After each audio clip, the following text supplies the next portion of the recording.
I urge you again, shut up. Don't use that language. You're in no position to tell anybody to shut up. No, you're in no position to do it. I just did. I'm in but you're in no position to do it. Listen, let me finish my point, then you can say whatever you want.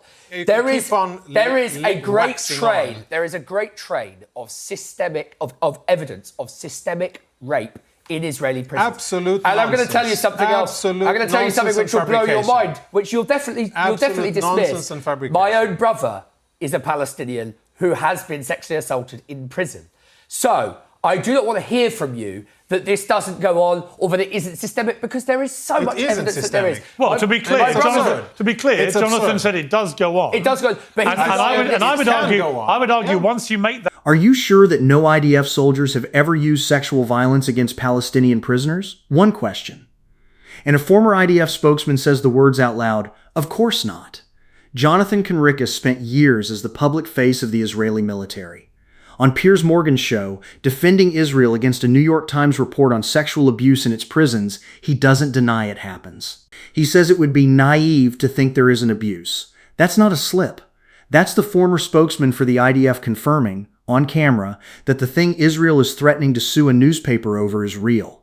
And it's not the only concession. Earlier in the same conversation, Conricus tries to defend a rally speaker who said, "Get Islam out of every institution," arguing she meant something narrower than bigotry against Muslims. Piers asks him one simple question: is there anyone who practices Islam who isn't a Muslim? Conricus's answer is one word: no. His own defense collapses in the same breath he built it. And then Kieran, the journalist sitting across from him, says something that stops the whole segment cold. His own brother was sexually assaulted in an Israeli prison. If you're tired of watching a defense fall apart the second someone asks the plain, obvious question, subscribe to The Honest Perspective. We ask the plain question. I'm Neil. This is The Honest Perspective. 2 concessions, back to back, from the man whose job was to make sure they never happened. Let's get into it. One of the speakers do this, Kelly Jean King. Let's look at this. It's not too late to get Islam out of that building.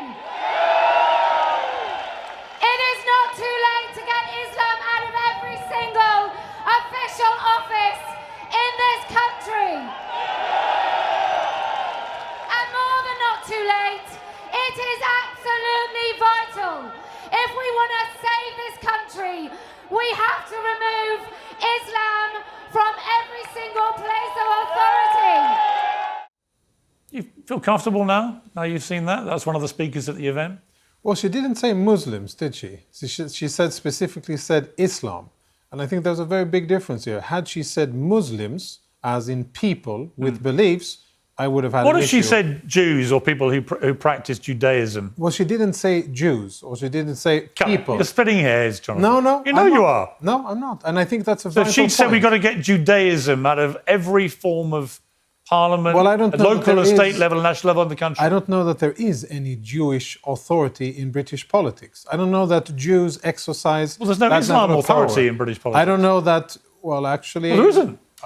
Actually, I would beg to differ. I Why? think Where? that there are numerous heads of councils, Who happen to be Muslim? No, who, when they pledge allegiance in their acceptance speech, they do it to the Ummah. They don't do it to Queen or King and country and But not to the flag. they have to abide do by it to the UK Ummah. law. Well, that's also open for debate. It's They not. have to, allegedly, but if you ask them what comes first, is it the law of the land, See, my British issue, law, or is okay. it Sharia? But let me bring in Kieran. Welcome back to Uncensored. See, this is the problem I have. Jonathan is a regular guest. I enjoy having him on. Always, I think, one of the more fair-minded people, if I may say that without sounding patronising, when we talk about all issues involving Israel, because you're not afraid to be critical where you feel it's deserved. But on this one, to me, there's a complete, either a willful refusal to just watch what we just watched and interpret it correctly, or just a double standard. And I say that with Jonathan sitting here. Because the truth is, if she had said, if that had been at the other rally, and you had a speaker saying, we've got to get rid of all the Jews. But she didn't say Jews. Well, it's the Piers. same thing. No, it isn't. It is a Kieran? big difference. I think, so you'll be pleased to hear, I don't think Jonathan is very fair-minded. We've debated before, Jonathan, on various shows. I think that it's very, very instructive and actually very useful that you openly say you line up with Tommy Robinson and his cohort. I think it's very useful because we get a transparent size of you when you say such a thing. And by extension, I think a good part of the Israeli body politic, I think you speak for a lot of them. Could say the same thing about you marching with Hamas. If the woman there, that's a complete nonsense analogy. Why would that be the case? If Hamas was represented, you address me directly. If you will address me, I will address you back. I will not interrupt you if you won't interrupt me. Otherwise, it's going to make a great mess for the audience. Listen, I hadn't finished my point. I think you should let me finish. Don't talk over each other. I think you should let me finish my point. If you can resist addressing me directly, then if you want to just muddy the waters so that nobody can hear either of us, you're going to end up coming away like the pantomime villain. Let me finish my point. The only villain here would be you, but fine. That's Again, if you refrain from finish his point, extremely feeble Jonathan, you're a grown man. Shut up and let me speak. Don't tell me to shut up. Don't tell me to shut up. Don't do that mistake. If that woman wanted to make the distinction that you want her to make, which is that she doesn't want political Islam in institutions, which is what you claim she could have said Islamism. No, she said Islam. She said Islam because she doesn't want anybody who is Muslim, as Piers said, to fulfill any kind of role. How do you know what she wants? She said so Islam. Blindingly obvious. She didn't say I want Muslims out there. She said I don't want Islam. Now, I don't even know the woman. I don't know who she is. Is there anybody, Jonathan, quick sort of trivia question, but are there any people who follow the faith of Islam who are not Muslim? No, of course. Okay. But just for any viewers watching at home who might think that when you say she wasn't talking about Muslims, she's talking about Islam. But actually, if the only people that are engaged in practicing Islam are Muslims, and she's talking about removing human beings from the body politic of our country, she is talking about I think Muslims. You are willfully distorting what she said, and I think it doesn't. Again, I don't. Do you feel comfortable defending her? I feel totally. I think there's a problem in this country with whitewashing Islamism, and I think that there is so much more tolerance. She didn't say Islamism. She didn't say Islamism, and I've just given you that word. Islamism is an extremist version of Islam. Yeah, and all of us, I believe, including Kieran, would condemn it. Yeah. Well, I don't know. I'll believe it when he says it. Jonathan, why don't you ask me? Why don't you ask me? I believe in a secular set of institutions because actually, ironically, it is a secular society, unlike yours, by the way. You live in an ethno-state. A secular society. So is Denmark and France. Whatever. A secular society. Whatever. So is Denmark and France. Let me finish my point, because otherwise nobody can follow anything. No. A secular society, a secular set of institutions, is counterintuitively the only guarantee of religious freedoms.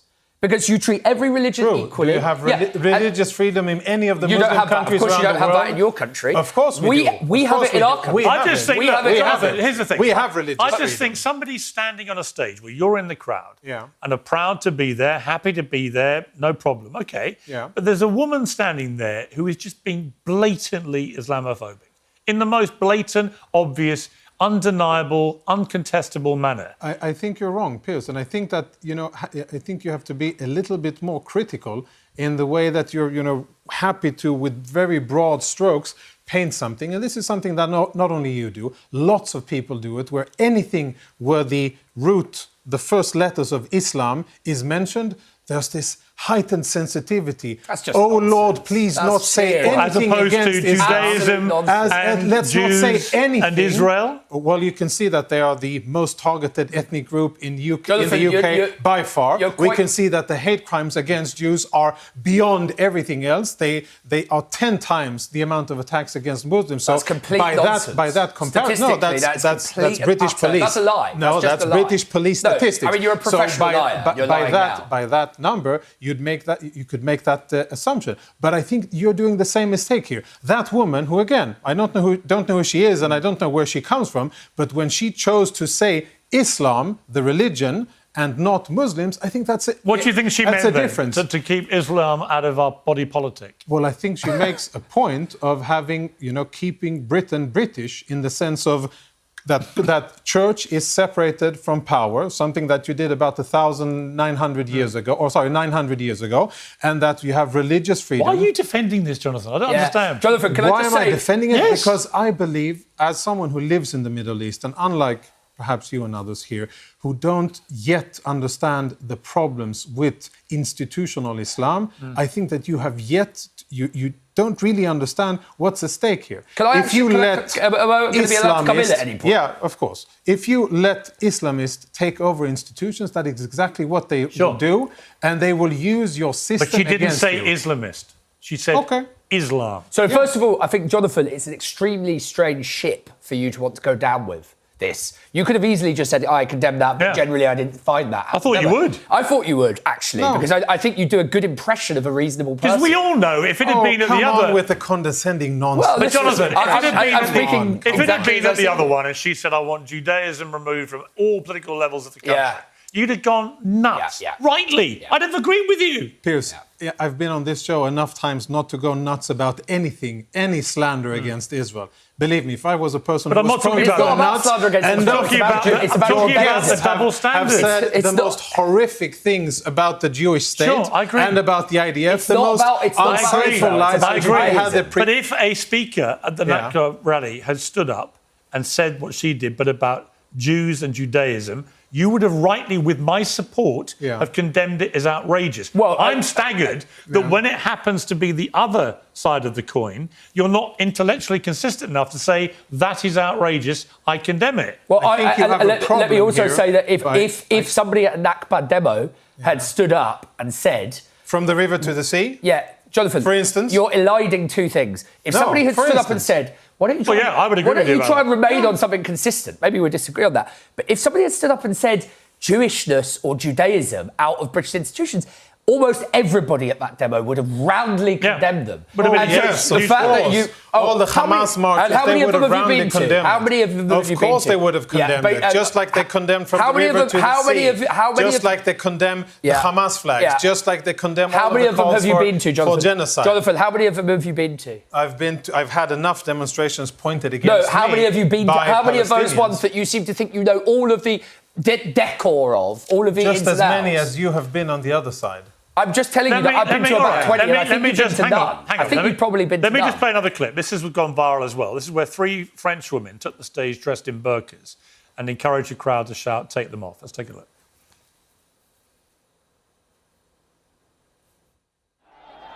Take it off! Take it off! Take it...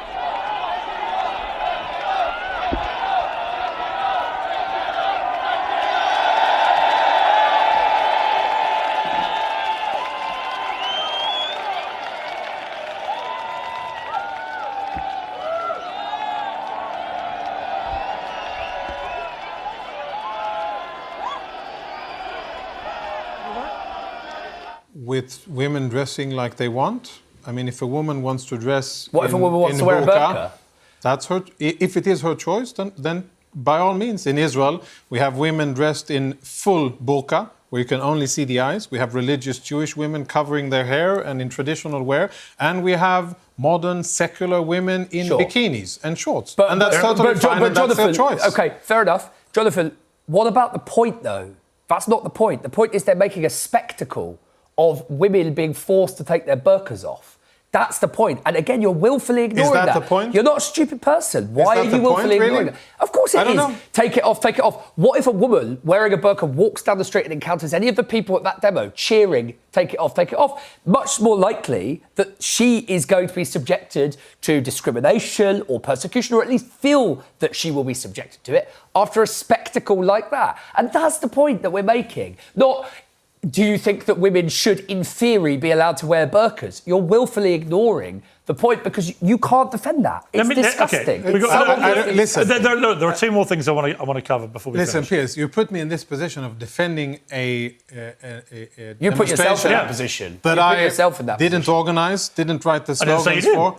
No, but I mean, not everything here is something that I would have scripted. Do I support women dressing the way they feel and want to? Yeah. Is that part of my culture? Yes. Do I think that women should be forced to wear clothes by a patriarchal society? No. Do I think that they should be forced to take them off? Also no. Okay. It's pretty straightforward. I want to cover the demo, but I want to cover very quickly. You were given a voice. There are 2 more things I want to very quickly touch on, and one deserves longer time, but we haven't got time. The New York Times action over this column penned by Nicholas Kristof included allegations of serious sexual abuse of Palestinians in Israeli prisons. Benjamin Netanyahu says that the accusation is one of the most hideous and distorted lies ever published against the state of Israel. He said they defamed the soldiers of Israel and perpetuated a blood libel about rape, trying to create a false symmetry between the genocidal terrorists of Hamas and Israel's valiant soldiers. He also significantly says he is suing the New York Times. So the state of Israel is suing. One question, are we going to see that lawsuit actually pursued to a court? I hope it does. Because he has threatened this before and then nothing happened. Yeah, irregardless of Netanyahu as a person, as a prime minister, either it'll be the state of Israel, there are a few legal hurdles that need to be crossed, or it'll be by surrogate, some organization in the US which will take it to an American court. I think that's great. I think. Do you believe that Nicholas Kristof, who, as I said to viewers last time we discussed this last week, is a double Pulitzer Prize winning journalist, right? From my experience of dealing with him, a man of methodical journalistic practice, right?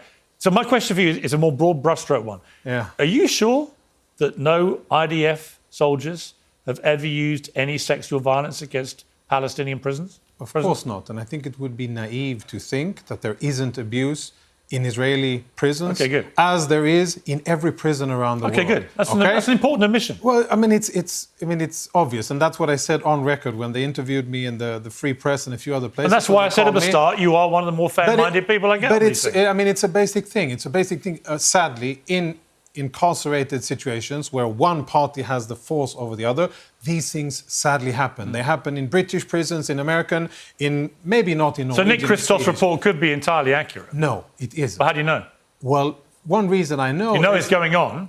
He's exposed a number of specifics. So one thing, what Kristof did was to try to paint a picture of systemic sexual assault and abuse. Which is that is... How do you know it's not going on? Yeah. So I'll come to it. He used...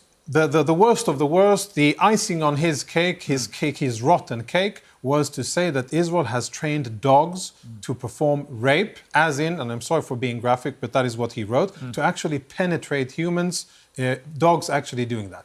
There are a list of experienced canine handlers and trainers who are on record saying that is biologically impossible to get a dog to do.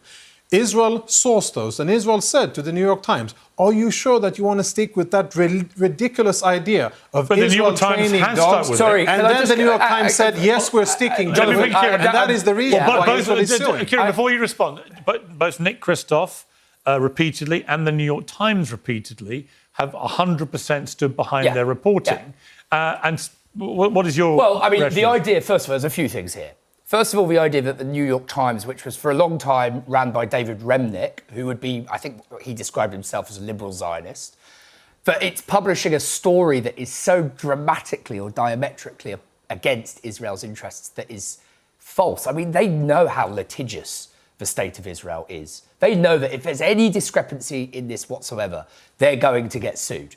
And so I believe... Well, they're going to get threatened with... They're going to get threatened with... But Netanyahu has a history of issuing similar threats that then never transpire. But they never materialise. And that's what's going to happen here. This isn't going to materialise. Because, first of all, there is so much evidence of systemic rape. And he never said, by the way, that the IDF commanders or any members of government had ordered any of this as a systemic practice. He said it goes on. He said it goes on. No, and you began your defence of this by saying it happens. And by the way, sorry, the difference here is that he said that they were trained. I'm just going to come back in. Yeah. The thing you said about canine trainers, there is a lot of evidence which has been confirmed that Augusto Pinochet in Chile there is none. Used I've dogs gone into to the rape people. I've gone into the Good for Pinochet. you. I've gone into the allegations from that view as well. Do you know what? And we haven't got the evidence to have, but viewers can go away and look at it. It is completely false. It is also very interesting that you've looked impossible. into it to disprove that it's possible. Of course, because it's such an absurdity. Maybe because you're concerned that it's going on in Israeli absurdity. And it is what catches the minds of ill-informed people that is possible. Just like the Mossad using dolphins. Filibuster. Just like the Mossad using dolphins. Let me finish my point. You've been waxing on about No, for ages. listen. Yes, the viewers will be able to see that I haven't interrupted you once. I've been very respectful. Because you constantly what you are doing is every syllable I produce. I urge you again, shut up. Don't use that language. You're in no position to tell anybody to shut up. No, you're in no position to do it. I just did. I'm in but you're in no position to do it. Listen, let me finish my point, then you can say whatever you want. There is a great train. There is a great train of evidence of systemic rape in Israeli prisons. Absolute And I'm going to tell you something else. I'm going to tell you something which will blow your mind, which you'll definitely dismiss. My own brother is a Palestinian who has been sexually assaulted in prison. So I do not want to hear from you that this doesn't go on or that it isn't systemic, because there is so much evidence that there is. Well, to be clear, Jonathan said it does go on. It does go on. But I would argue once you make that admission, you don't know how much it goes on. How can all you've conceded is it happened. Well, also, there are lots of Palestinian prisoners who say it happened. So then we're arguing about the amount it happens. No. We are arguing about two things, Piers. One is the issue of systemic, like an institutional effort. In order to train dogs, there needs to be a system behind it. And it is the peak of absurdity to make that allegation. On the dogs. I'm fixating on the dogs. But what about the humans? And by the way, you're interrupting. What about the humans? I'm focusing on the dogs because it is the most ridiculous and unfounded claim, which is based on a Palestinian guy in Gaza who says so. No forensics, no other evidence, nothing. Absolute just nonsense. A guy, a Palestinian in Gaza who says this is what happened. Okay, look, hang on. You don't get to win 2 Pulitzer Prize by just asking any old guy to tell any old story. He went over there, he interviewed these people, he is standing by his reporting, and to date, all I've seen is a massive smear campaign against Nick Kristof. Yeah. Again, you're not looking at. Have a serious dog expert. Have a serious dog expert, Jonathan, someone who actually knows about it, and ask him the real questions. You can get real graphical and detailed. You usually go to facts. You usually bring experts, and you have someone with certain level of expertise. Jonathan, did you really think, when you first started to learn about your country, about Israel, that you would be on television 40 years, 30 years later having to argue that dog experts can't verify whether Israeli prison guards use dogs to rape Palestinians? I mean, that is the country, unfortunately, that you have become. You're having to come on television. It's not what we've become. And talk about a lot of people around the world. There is a meat grind. I haven't finished my question yet. There's a giant. It's a long one in 3 I'm just going to put a quick appendage there. Yeah. Let me start with the smaller concession, because it sets up exactly how the bigger one falls apart the same way. A speaker at the rally said, on stage, to a cheering crowd, "It's not too late to get Islam out of every single official office in this country." Piers plays the clip. Jonathan Conricus, defending the rally, reaches for a distinction. "She didn't say Muslims," he says. "She said Islam." As if that's a meaningful difference. As if targeting the religion is somehow cleaner than targeting the people who practice it. And Piers doesn't argue the politics of it. He just asks the plainest possible question. Is there anyone who follows the faith of Islam who isn't a Muslim? Conricus answers with one word. No. That's the whole defense. Gone. In a single syllable. He built a distinction that requires 2 different groups of people to exist, and then had to admit, under the simplest possible pressure, that they're the same people. You cannot call for removing Islam from public office without calling for removing every Muslim who holds office. There's no daylight between the two, and once Conricus says no, he's already conceded it. I want to sit on why that matters beyond just this one exchange, because it's the exact shape of argument that shows up constantly in this kind of rhetoric. Say the religion instead of the people, and suddenly the bigotry sounds like a policy position instead of what it is. Piers doesn't let that trick work. He just asks the one question that collapses the distinction, and Conricus, to his credit, doesn't try to keep dodging it. He just says no, and the point is made. Now here's the moment that matters most in the whole segment, and it's worth being precise about what was actually asked and what was actually answered. This isn't about the specific, most extreme claim in the Kristof reporting. The allegation involving dogs, which Conricus disputes and which remains contested. Piers doesn't ask about that claim specifically. He asks something much broader and much harder to dodge. Are you sure that no IDF soldiers have ever used sexual violence against Palestinian prisoners? And Conricus, the man who spent years as the official spokesman for the Israeli military, does not say no. He does not deny it. He says, "Of course not. I think it would be naive to think that there isn't abuse in Israeli prisons, as there is in every prison around the world. Sit with what that sentence is doing. It's true that abuse happens in prisons in many countries. That's a real and fair point. But notice how it's being used here. It's not offered as context alongside a denial. It's offered instead of a denial, because there isn't one to give. A former official spokesman for the IDF, on the record, on camera, confirms that sexual abuse in Israeli military prisons is not some fabricated smear. It's something he assumes is happening, the same way anyone reasonably informed would assume it. That's the concession. Not proof of every specific detail in Christoph's reporting, but confirmation that the broad claim. Abuse happens. Isn't the hideous, distorted lie, Netanyahu called it. It's something Israel's own former spokesman calls unsurprising. And then comes the moment that turns this from an abstract debate about journalism standards into something impossible to wave away. Kieran, sitting across the table, says his own brother was sexually assaulted in an Israeli prison. Not a statistic, not a report he read, his brother. And he says it plainly, without theatrics, specifically because Conricus has just spent several minutes implying that Christoph's reporting rests on nothing but an uncorroborated account from some guy in Gaza. Kieran's answer to that is that the account isn't abstract to him. It's his family. That's the point where the debate about journalistic sourcing stops being able to hide behind procedure, because the thing being disputed has a name and a face sitting right there at the table. I want to be fair to Conricus here too, because it's worth noting what he doesn't do. He doesn't call Kieran a liar. He doesn't dispute that abuse happens in general. What he keeps trying to protect is the idea that it isn't systemic, that it's the ordinary background level of abuse you'd find in any prison system anywhere, not something built into how Israel runs its detention of Palestinians specifically. That's a real distinction, and it's the one place in the exchange where the two men are actually still disagreeing by the end. But even that narrower disagreement only exists because Conricus has already given up the wider one. He's not defending this never happens. He's defending this happens, but not in the specific systemic way you're describing. That's a much smaller hill than the one Netanyahu is trying to hold when he calls the entire report a blood libel. And that's really the through line of this whole segment. Every defense offered starts wide and ends up narrow. The rally speaker wasn't being anti-Muslim, she was targeting Islam, collapses the moment you ask if those are different groups. The reporting on prison abuse is a fabricated smear, collapses into, well, abuse happens everywhere, naturally, the moment someone asks a direct question instead of accepting the outraged framing. Watch how much ground gets given up once the questions stop being about tone and start being about specifics. So here's where this lands. A former IDF spokesman, defending his own country's government and its own official position that this reporting is a lie, ends up conceding both the immigration-adjacent bigotry at a rally he attended and the substance of the abuse allegation his own government is threatening to sue a newspaper over, not through a hostile cross-examination. Through two plain questions, answered honestly, by someone who clearly knows better than to lie outright when the truth is sitting right there in the room with him.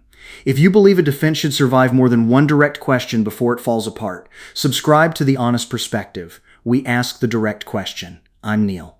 He came on to defend the indefensible and ended up confirming it instead. That's The Honest Perspective, and that's where I'll leave you.